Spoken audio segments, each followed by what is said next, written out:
trigliceridet, si mund t'ju ulim ato dhe ja janë të ngjashme me kolesterolin.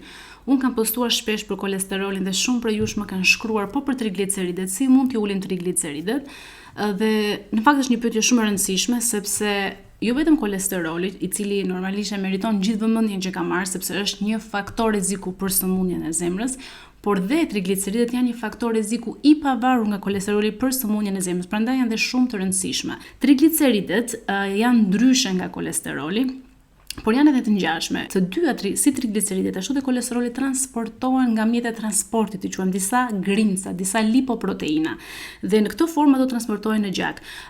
Transportuesit që transportojnë për shembull kolesterolin, LDL-ja që njihet si kolesteroli i keq, dhe faktikisht është vetë transportuesi bashkë me kolesterolin brenda që është i dëmshëm për zemrën, jo vetëm kolesteroli brenda.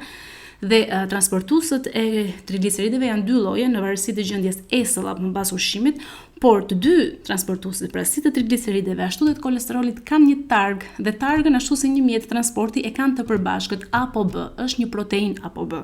Prandaj sot kur bëhet një përllogaritje e rrezikut për sëmundjen e zemrës, nuk mjafton vetëm trigliceridet apo kolesteroli, por dhe numri i grimcave A po B, sepse ato janë pra të dëmshme për aterosklerozën.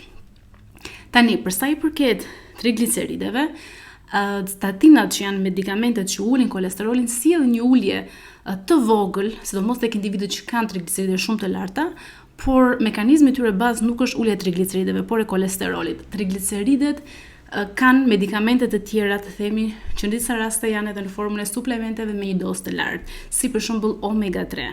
Në veçanti EPA-ja, që është një lloj acidi yndyror i vajit të peshkut, është treguar që në nivele rreth 4 gram në ditë, pra jepet vetëm me recetë nga mjeku, ul me 25 deri në 30% nivelet e triglicerideve.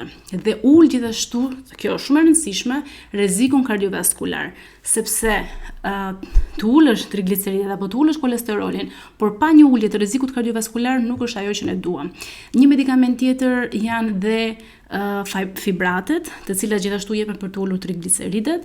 Ka dhe disa medikamente të reja më të avancuara që bazohen tek RNA-ja, për cilat unë do flas më vonë, por janë në raste më të specifikuara gjenetikisht që kanë nivele shumë kritike të triglicerideve. Dhe këtu dua të theksoj diçka për punën time. Unë jam kërkuese shkencore në Holland dhe në veçanti gjatë doktoraturës sime kam publikuar studime, pra kam studiuar trigliceridet dhe më në veçanti mekanizma të reja për gjetjen e medikamenteve që ulin trigliceridet. Këto studime mund t'i gjeni dhe online dhe do t'i vendos dhe këtu poshtë për ata që duan të lexojnë më tepër.